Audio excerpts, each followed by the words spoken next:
जय हिंद बच्चों, आप सबको स्वागत करते हैं हमारे इस नए वीडियो में। मैं हूं आपका गुरु प्रसन्न सर। आज हम लोग 100 सीरीज में से तीसरे क्लास में हैं। हम लोग बोले थे कि टोटल 100 क्वेश्चन पेपर कराएंगे, इसमें से आज तीसरा क्वेश्चन पेपर है जिसमें हम लोग 15 मैथ के क्वेश्चन को सॉल्व करने वाले हैं अग्निवीर के। ठीक है, तो अच्छे से आप लोग इस क्लास को ध्यान से देखना और अच्छे से नोट डाउन करना, क्योंकि सारे इंपॉर्टेंट है, बहुत ज्यादा इंपॉर्टेंट टॉपिक है और ये सारे क्वेश्चन आए हैं। ठीक है, अग्निवीर में आए, तो सारे क्वेश्चन को अच्छे से नोट डाउन करो और लगे रहो मेरे साथ। आशा करता हूँ तुम लोग मेहनत जरूर कर रहे हो, क्योंकि लगभग 2 महीना है और 2 महीना है भाई। 2 महीने में जीके भी कंप्लीट करना है, जीएस भी कंप्लीट करना है, मैथ भी कंप्लीट करना है और रीजनिंग का छोटा पार्ट भी कंप्लीट करना है। तो भाई डिटर्मिनेशन तो चाहिए ना, मोटिवेट रहो, सेल्फ मोटिवेटेड रहो और करते रहो, आगे बढ़ते रहो। ठीक है, क्योंकि इस साल जॉब चाहिए ही चाहिए। ओके, चलो शुरू करते हैं आज का क्लास। और पहले बता दूं मैं कि आप लोग अगर हम लोग का ऑफलाइन क्लास करना चाहते हैं तो ये स्थित है विशालगढ़ में। ठीक है, त्रिपुरा पे, जिसके लिए आप लोग एडमिशन लेते हैं, ले सकते हैं इस नंबर पे कॉल करके। सारे क्राइटेरिया बोल दिया जाएगा कि ऑफलाइन में अगर एडमिशन करना चाहते हैं, जहाँ पर फिजिकल भी होते हैं और टेक्निकल का पार्ट भी पूरा कंप्लीट किया जाता है अच्छे से, तो आप लोग हमारे इस नंबर पे कांटेक्ट कर सकते हैं। ठीक है, चलो शुरू करते हैं। बेटा क्या बोला है देख लो, 40% of 600 x% of 700 equals to 240। तो x का वैल्यू कितना है? तो इसको समझने के लिए थोड़ा सा ये बात समझो। मान लो 30% ऑफ 500 कितना होता है? यहां तक ना जब भी परसेंट तोड़ोगे ना, नीचे 100 आएगा। ठीक है ना, तो ये 100 दो जीरो को कैंसिल कर लेगा। डायरेक्टली आप लोग बोल सकते हैं 3 5 15, 1 0 150। ठीक है, यही तरीका अपनाएंगे इस प्रॉब्लम में। चलो चेक कर, परसेंटेज कैंसिल करते हैं 2 जीरो को, 4 6 24, 8 0 प्लस परसेंटेज कैंसिल करते हैं 2 जीरो को, 7 into x 7x equals to 240। ठीक है, 7x 240 से 240 चला गया तो कितना रहता है? 0। तो x बराबर कितना होगा? 0 होगा ना। तो ये हो गया आपका ऑप्शन नंबर ये सही उत्तर। ठीक है बेटा, समझ में आया? परसेंटेज कितना जीरो को कैंसिल करेगा? 2 जीरो। अगर 4 जीरो रहे तब भी 2 जीरो। ठीक है, अगर 0 ना रहे तब पॉइंट पे आएगा। Okay, next question, Which of the following is divisible by 6? इनमें से कौन सा नंबर 6 से डिवाइड है? 6 से डिवाइड होने का रूल क्या कहते हैं? जो भी नंबर 2 से और 3 से दोनों से डिवाइड हो, उसको वो नंबर 6 से डिवाइड होगा। क्या? जो नंबर 2 से भी डिवाइड हो, 3 से भी डिवाइड हो, वो नंबर 6 से डिवाइड होगा। तो इसका मतलब 6 के रूल जानने के लिए मुझे 2 और 3 का रूल भी जानना चाहिए। 2 का रूल क्या है बेटा? जो नंबर इवन हो, सम संख्या, वो लास्ट का डिजिट अगर इवन नंबर, जैसे कि 0 2 4 6 और 8, ये सारे नंबर है, तब वो नंबर 2 से डिवाइड होगा। 3 से डिवाइड होने का रूल क्या है? सारे के सारे नंबर को प्लस करो और 3 के टेबल में आते हैं कि नहीं चेक करो।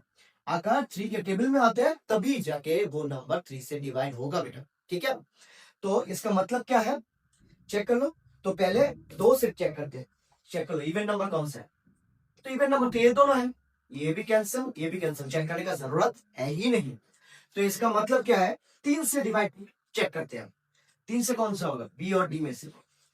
9 और 3 हो गया 12, 2 14 प्लस 5 हो गया 19, 19 और 6 25 और 4 हो गया 29 प्लस 4 हो गया 33। 33 3 के टेबल में आते हैं बेटा, 3 11 33। इसका मतलब बी जो ऑप्शन है 2 से भी डिवाइड होता है, 3 से भी डिवाइड होता है, इसका मतलब वो तो 6 से डिवाइड होगा ही होगा। ठीक है, तो एकदम इजी है, अगर कॉन्सेप्ट अगर पता हो तो डायरेक्टली निकाल सकते हो तुम लोग। ठीक है, और एक चीज, कौन से रूल्स तुम्हें सीखना है ये डिविजिबल वाले प्रॉब्लम को सॉल्व करने के लिए। ज्यादातर जो जरूरत है 2 का रूल, जिसकी 2 का रूल तो वैसे डायरेक्टली नहीं पूछे जाते हैं, वो जो 6 का रूल के लिए 2 का रूल जानना जरूरी है। इवन नंबर को बचिए, लास्ट के डिजिट 0 नहीं तो 2 नहीं तो 4 नहीं तो 6 नहीं तो 8 होना चाहिए। 3 से डिवाइड होने का रूल क्या है? सारे नंबर जोड़ के 3 के टेबल में आना चाहिए। ठीक है, 3 जैसा ही और एक रूल है 9। 9 का रूल क्या है, सारे नंबर जोड़ के 9 के टेबल में आना चाहिए। 4 का रूल जानना जरूरी है, लास्ट का 2 डिजिट 4 से डिवाइड होना चाहिए, तब जाके वो नंबर जितना भी बड़ा होगा क्यों 4 से डिवाइड होगा ही होगा। 4 जैसा ही 8 का रूल है, लास्ट का 2 डिजिट की जगह में तुम्हें चेक करना पड़ेगा 3 डिजिट्स 8 से डिवाइड होते हैं कि नहीं, तब जाके वो नंबर 8 से डिवाइड होगा। 8 के बाद तुम्हें जानना है 5 का, जैसे कि लास्ट का डिजिट 0 नहीं तो क्या होना चाहिए बेटा 5, तब जाके 5 से डिवाइड होगा। 5 के बाद जानना होता है 7 का जरूरत नहीं है, 8 हो गया 9 हो गया 10। 10 का रूल क्या कहता है, लास्ट का डिजिट कितना होना चाहिए 0। और अंत में तुम्हें जाना होगा 11 का रूल। 11 का रूल थोड़ा सा बड़ा है, number of odd numbers of digits, number of जो इवन डिजिट से एक दूसरे से माइनस करके 0 नहीं तो अंततः 11 तो आना ही चाहिए, तब जाके 11 से डिवाइड होगा। मगर ये वाला जो रूल है हम लोग जब आएंगे ना 100 क्वेश्चन पेपर कराएंगे उसमें से तो 2-3 पार्ट में रहेगा, तो तब तुम्हें दिखा देंगे, ठीक है। चलो नेक्स्ट, तो ध्यान से याद रखना, ये सारे रूल अगर पता होगा तो डिविजिबल तुम अच्छे से एकदम easily with in 2 to 3 second में कर सकते हो बेटा, एकदम इजी। क्वेश्चन नंबर 3 क्या कहते हैं, एक स्क्वायर है जिसका साइड है कितना, साइड है 50 सेंटीमीटर, तो एरिया कितना है बेटा, एरिया है, एरिया देखो एरिया का स्क्वायर का एरिया का फॉर्मूला क्या है, साइड इंटू साइड होते हैं। तो अगर एक साइड 50 है तो साइड 50 इंटू 50 कितना हो जाएगा भाई, 5 5 25, 2 0 तो 2 0, 2 5 0 स्क्वायर सेंटीमीटर, क्योंकि एरिया है, ठीक है। चलो एकदम इजी, स्क्वायर पहले साइड देके रखा है, एरिया निकालना है तो साइड इंटू साइड। देखो क्या बोला है, the average of 5 number is 15। 5 number का औसत जो है, एवरेज जो है 15 है, वही 4 नंबर का एवरेज जो है कितना है 16। तो मुझे बोला है what will be the value of 5th number, 5वां जो नंबर है 5th नंबर, लास्ट वाला नंबर, क्योंकि 5 ही तो नंबर है ना, तो 5th नंबर तो लास्ट वाला नंबर होगा ना, वो नंबर कितना है। तो भाई सम निकालने का फॉर्मूला क्या है पता है, एवरेज के साथ नंबर को क्या कर दो इंटू कर दो, मैंने पहले भी बताया था, आप पहले के जो 2 क्लास थे ना उनमें भी पहले बताया था कि सम निकालने का फॉर्मूला है एवरेज को नंबर से गुना कर दो। तो एवरेज को अगर नंबर से गुना करोगे तो 5 इंटू 15 कितना हो गया 75, 4 इंटू 60 64, 5 नंबर में से 4 नंबर चला गया तो एक ही नंबर रहेगा, वो कौन सा, वो जो लास्ट वाला नंबर है, पहले 5 में से पहले 4 को हटा दिया, 5वां नंबर कितना रहेगा, कितना होगा वो 75 से 64 गया तो कितना होता है 6 हो गया तो 11। ये है ऑप्शन नंबर ए सही उत्तर, ठीक है। चलो देखो क्या बोला है वो, मजेदार क्वेश्चन, सीखने वाली चीज है भाई। देखो what will be the equivalent discount of 2 successive discount 30% and 40%। बेटा अगर तुम कहीं पर सेल लगा हो वहां पर गए और तुमने शर्ट खरीदे, उसने बोले कि कोई भी शर्ट ले लो 30% डिस्काउंट है, मगर तुमने बोले भाई 30% कहाँ, कहीं और पे तो 70% डिस्काउंट है, तुम अगर 70% डिस्काउंट दोगे तभी लूंगा, ठीक है। तो दुकानदार ने पहले तो मना कर दिया, जब तुम जाने वाले थे तो बोले ठीक है बेटा चलो आ जाओ ले लो, तो तुमने क्या बोले ठीक है चलो दो, मगर उस आदमी ने क्या किया 70% इकट्ठा ना देके वो पहले 30% दिया, इसके बाद 40% दिया, तो उसको क्या करना है तुम्हें टोकना है, भाई साहब ऐसे नहीं करते डायरेक्टली 70% लगाओ, तो क्यों, क्योंकि 30 और 40 मिला के टोटल तो 70% हो गया, ठीक है मानता हूं, मगर ये 70% नहीं हुआ है, ठीक है, क्योंकि जो पहले अमाउंट था वो ज्यादा था, इससे 30% पहले घटाएगा तो अमाउंट घट जाएगा ना, इसका 40% जब घटाएगा ना और अमाउंट कमाएगा, इसका मतलब तुम्हें जो नुकसान होने वाला है, तुम्हें अगर वो स्प्लिट करके डिस्काउंट दे दो में मानना नहीं है, तुम्हें इकट्ठा डिस्काउंट चाहिए बोलना, ठीक है, इकट्ठा एक साथ, ठीक है। चलो देख लो, तो तुम्हें किस तरह से निकालना है, ये वाला फॉर्मूला याद रखना है, net discount x plus y xy by 100, ठीक है। तो अगर डिस्काउंट है ना, तुम्हें छूट मिल रहा है, तो तुम्हें माइनस में कैलकुलेट करना है, ठीक है। एक्स का वैल्यू जो 30 है, वाई का वैल्यू 40 है, तुम्हें 30 डायरेक्टली नहीं निकला है, -30 -40 प्लस एक्स का वैल्यू -30, वाई का वैल्यू -40, माइनस और माइनस तो प्लस ही हो जाएगा ना, तो प्लस ही रखो। 30 into 40 divided by 100, 0 0 0 0 cancel. -30 -40 minus कितना हो गया 70, प्लस 3 4 हो गया 12। 70 में से 12 गया तो आंसर होता है 58% बेटा। तुम्हें लगा था ना 30 और 40 70% है, देख लो तुम्हें 12% का चूना लगा दिया, ठीक है। तो आंसर होगा तुम्हारा 58%। ऑप्शन नंबर बी होगा तुम्हारा सही उत्तर। इसका मतलब कभी भी दुकानदार अगर स्प्लिट करके दो बार स्प्लिट किया ना, इसके साथ में अगर 3 बार स्प्लिट किया तो और कम आता, ठीक है। तो ऐसा ना करो, डायरेक्टली इकट्ठा देने के लिए बोलो, ठीक है। 6 नंबर क्वेश्चन क्या है कि ब्रैकेट उठाते हैं, ए प्लस बी माइनस प्लस और माइनस माइनस ए, माइनस और माइनस क्या हो जाता है प्लस बी, तो प्लस से माइनस से कैंसिल, बी और बी कितना भी हो गया 2b। एकदम हलवा टाइप का क्वेश्चन ही है, ठीक है। ऑप्शन नंबर डी है तुम्हारा सही उत्तर। Question number 7, what is the area of the parallelogram. Parallelogram का एरिया निकालो जिसका बेस और हाइट कितना है, बेस है 35 मीटर, हाइट है 18 मीटर। तो पैरेललोग्राम किसको कहते हैं, पैरेललोग्राम है जिसका ऑपोजिट साइड इक्वल होते हैं, इसको कहते हैं पैरेललोग्राम। हर पैरेललोग्राम रेक्टेंगल नहीं होता है, मगर हर रेक्टेंगल पैरेललोग्राम जरूर होता है। क्यों, इसके पीछे रीजन है, रेक्टेंगल जब भी होते हैं उसमें ऑपोजिट साइड तो इक्वल होते हैं, मगर ये एंगल 90 डिग्री हो भी सकते हैं, ठीक है। पैरेललोग्राम में नहीं भी हो सकते, मगर रेक्टेंगल में 90 डिग्री हमेशा होते हैं। तो 90 डिग्री वाले भी रेक्टेंगल है और पैरेललोग्राम भी है, मगर 90 डिग्री के सिवा कोई और एंगल रहे तो ये रेक्टेंगल नहीं होते, मगर पैरेललोग्राम जरूर होते हैं, ठीक है। चलो, तो ये पैरेललोग्राम का एरिया का फॉर्मूला क्या है, ये है तुम्हारे हाइट पैरेललोग्राम का और ये है तुम्हारा बेस। तो एरिया का फॉर्मूला होता है पैरेललोग्राम का बेस इनटू हाइट। याद रखना, पैरेललोग्राम का एरिया का फॉर्मूला होता है बेस इनटू हाइट। बेस कितना है 35, बेस के साथ हाइट को क्या कर दो, गुना कर दो। 35 को अगर 18 से गुना करोगे तुम्हें मिलेगा 630, ठीक है। ये जो है डी ऑप्शन 630 स्क्वायर मीटर, ठीक है। याद रखना है, पैरेललोग्राम का जब भी एरिया निकालने के लिए बोले तो area equals to base into height होगा, ठीक है। बेस कितना 35, हाइट कितना 18, गुना कर दो, ये हो गया तुम्हारा सही उत्तर। देखो नेक्स्ट क्वेश्चन बहुत ही इंपॉर्टेंट क्वेश्चन और जबरदस्त क्वेश्चन, जबरदस्त तरीका बताओगे इसको करने की। The radius of the circle is increase by 20%। मान लो एक सर्कल का रेडियस जो है ना 20% बढ़ गया, पहले रेडियस 100 था, 20% मतलब अभी रेडियस कितना हो गया 120 हो गया। तो एरिया में कितना प्रतिशत का इफेक्ट होगा, एरिया कितना परसेंट बढ़ेगा या घटेगा, बढ़ेगा ही ना।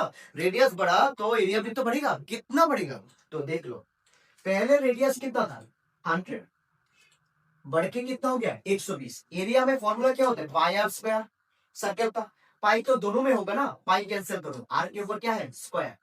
तो 100 का स्क्वायर कितना है 10,000, 120 का स्क्वायर कितना है 12 का स्क्वायर होता है 144, 1 0 है तो 2 0, कितना बढ़ गया 4400 डिवाइडेड बाई कितना पॉपुलेशन 100, 2 0 2 0 कैंसिल, 44% इंक्रीज हुआ, ठीक है एरिया में। मगर मैं इससे भी शॉर्टकट तरीका बताऊं, जल्दी से जल्दी कर लेना।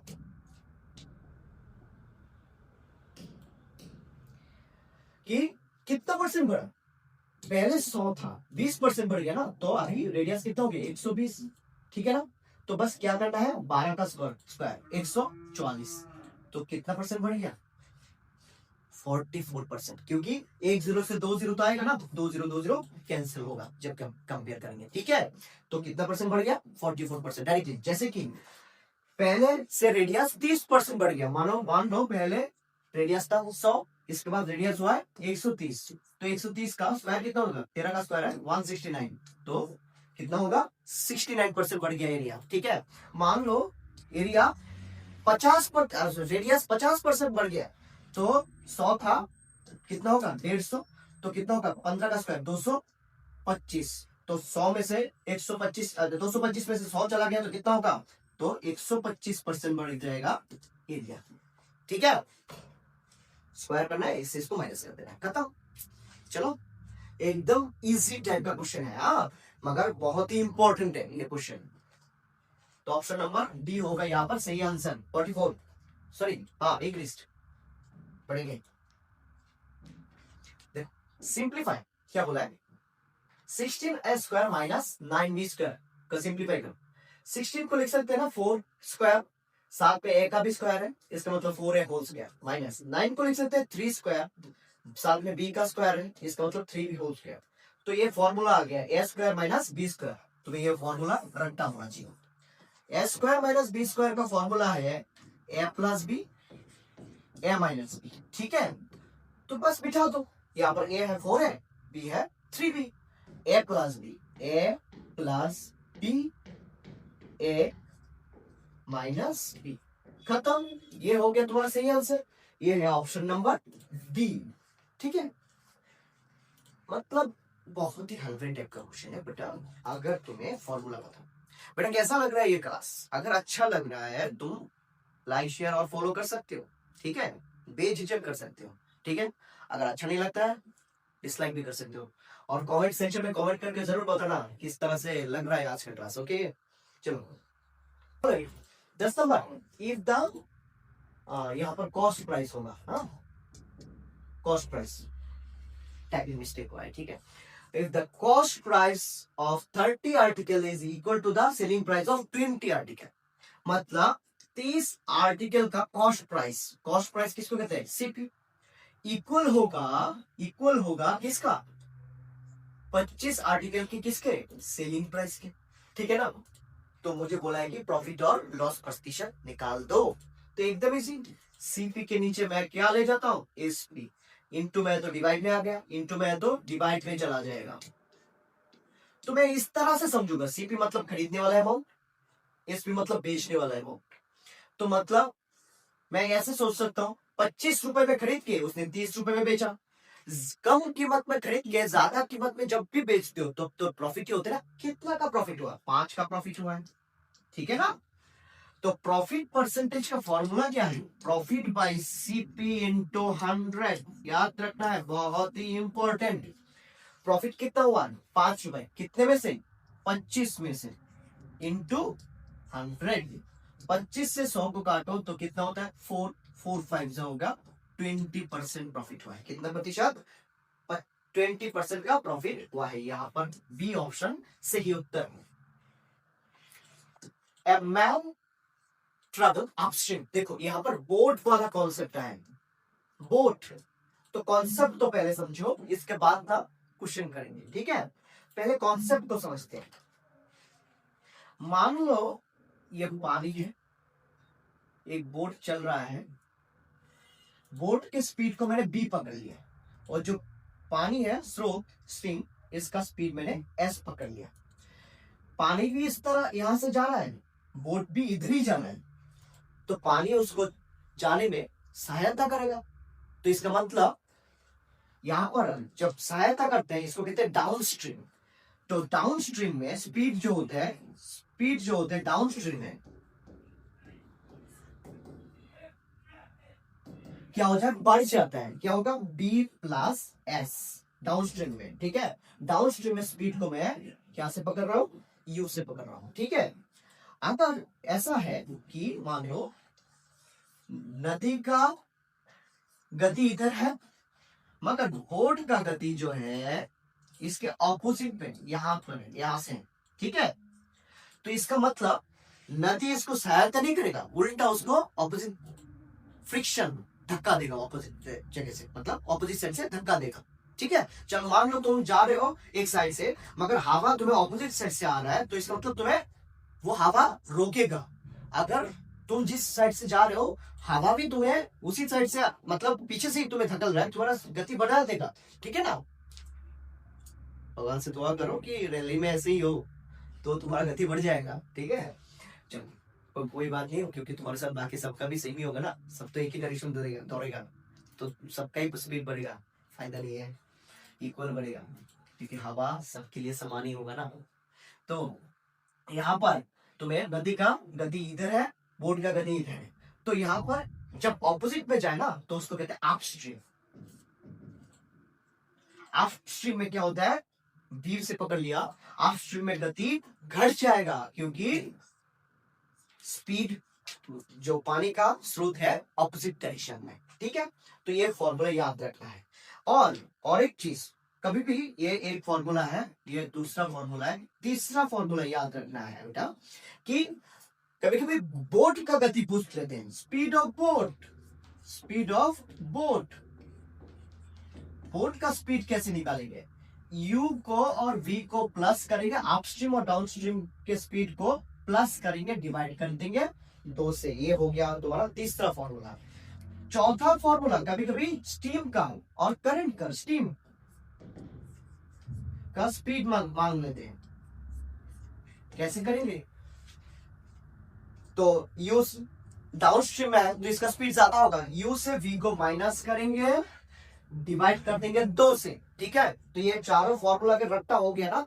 तो ये क्वेश्चन हलवा है, हलवा एकदम। देख लेना कि ये मैन ट्रैवल अपस्ट्रीम में जो स्पीड है 13 और डाउनस्ट्रीम में जो स्पीड है वो है 17। तो मुझे बोला है करंट का स्पीड कितना है, तो क्या करो, करंट मतलब स्टीम का स्पीड एक दूसरे से माइनस करो, 17 से 13 गया तो होता है 4, 4 को कितने से डिवाइड कर दो, 2 से, तो हाँ गया 2 किलोमीटर पर आवर, एकदम खत्म। मतलब 17 माइनस 13 डिवाइडेड बाई 2, क्योंकि ये चौथा वाला फॉर्मूला से पूछा है, तो फोर्स को 2 से डिवाइड कर तो 2 किलोमीटर पर आवर। समझ में आई बोर्ड वाला कॉन्सेप्ट, याद रखना, 4 में से कोई भी आ सकता है। देखो बेटा क्या बोला है, एलसीएम 3, 4, 6 और 10 का एलसीएम, ये तो देखते साथ ही बोल सकते हो 60 होगा उत्तर। ठीक है, क्योंकि 60 ही है ऐसा एक नंबर जो 3 से भी जाता है, 4 से भी जाता है, 6 से भी जाता है, 10 से भी जाता है, 60 ही होगा। ठीक है ना, नहीं तो ऐसे भी निकाल सकते हो, 3 से करो 1, 4, 2, 10, 2 से जाते हैं सारे, 1, 2, 1, 5, 3 to the 6, 6 to the 12, 5 12 से हो गया 60 आंसर उत्तर, ये ऑप्शन। चलो क्या बोला है बेटा, देखो what is the perimeter of semi circle. Semi circle का पेरीमीटर क्या है बेटा, सेमी सर्कल क्या है, एक सर्कल का आधा, एक सर्कल का आधा। अगर यहां से यहां तक मान लो तो ये तब जाके इसका पेरीमीटर होगा, पूरा का क्या होता है 2πr, तो ये तो आधा है ना, तो 2πr को 2 से क्या कर दो, डिवाइड कर दो, 2 कैंसिल, तो आंसर क्या होगा πr। मगर मुझे दिखाई दे रहा है आंसर में πr तो है नहीं, तो इसका मतलब क्या है, तो सेमी सर्कल के ऊपर क्या है, ढक्कन होगा इस तरह से। तो ये तो है यहां से यहां तक तो है πr, मगर ये तो डायामीटर है ना, तो डायामीटर मतलब क्या, एक r, A B R, R plus R कितना है 2r, तो सेमी ए है कि नहीं, है, ऑप्शन नंबर बी। तो इसका मतलब सेमी सर्कल का पेरीमीटर अगर ये नहीं रहे तो ये तो जरूर रहेगा, ये नहीं रहेगा तो ये तो जरूर रहेगा। ठीक है, दोनों में से दोनों को रट्टा बोलो, जब क्या है ऊपर ढक्कन हो तब ये होगा, ऊपर ढक्कन ना हो तब ये होगा। ठीक है बेटा क्या बोला है, what is the mean proportion of 16 and 4, last class में कराया था मीन प्रोपोर्शन। मीन प्रोपोर्शन का फॉर्मूला क्या था, रूट ए इंटू बी। ठीक है, मीन प्रोपोर्शन का फॉर्मूला रूट ए इंटू बी। ए कौन है, पहला नंबर ये है, दूसरा नंबर बी है, मतलब रूट 16 इंटू 4, 16 से कौन निकलेगा 4, क्योंकि 4 स्क्वायर 16, 4 से 2 निकलेगा, 4 2 हो गया 8। ये है आपका सही answer, A option. What will come to the place of x in the following series? ये तो एक रीजनिंग का पार्ट आ गया मैथ में। ठीक है, 1, 5, 13, 29, x 125, 100, 253। ठीक है, इसमें x का वैल्यू कितना है बताइए, ये तो सीरीज है ना, इससे इसको माइनस करो 4 है, इसमें इसको माइनस करो 8 है, 16। ठीक है, तो तुम्हें दिखाई दे रहा है 4 का डबल 8 है, 8 का डबल 16, 16 का डबल कितना होगा 32 होगा ना, तो 29 के साथ 32 को प्लस कर देंगे, होता है 61। ये हो गया आपका डी ऑप्शन करेक्ट, खत्म, ये तो सीरीज आ गया। ठीक है, तो होते हैं कभी कभी मैथ में, कभी कभी एक रीजनिंग डालते हैं, रीजनिंग में भी कभी कभी एज वाला प्रॉब्लम घुस जाते हैं, ठीक है, ऐसा हो सकता है, ठीक है। तुम्हारा काम है बस एग्जाम में जो क्वेश्चन है उसको देना, ठीक है, और एकदम मोटिवेट होके देना है, ठीक है। चलो बच्चों, कैसा लगा? तुम लोग लाइक शेयर और कमेंट करके जरूर मुझे प्रोत्साहित करना, और मेहनत करते रहना, तुम लोग भी प्रोत्साहित होते रहना कि हम लोग इस साल जॉब लेके ही रहेंगे, ठीक है, इस साल जॉब लेके ही रहेंगे बाय हुक और क्रुक, ठीक है। चलो आज के लिए इतना ही। जय हिंद, वंदे मातरम।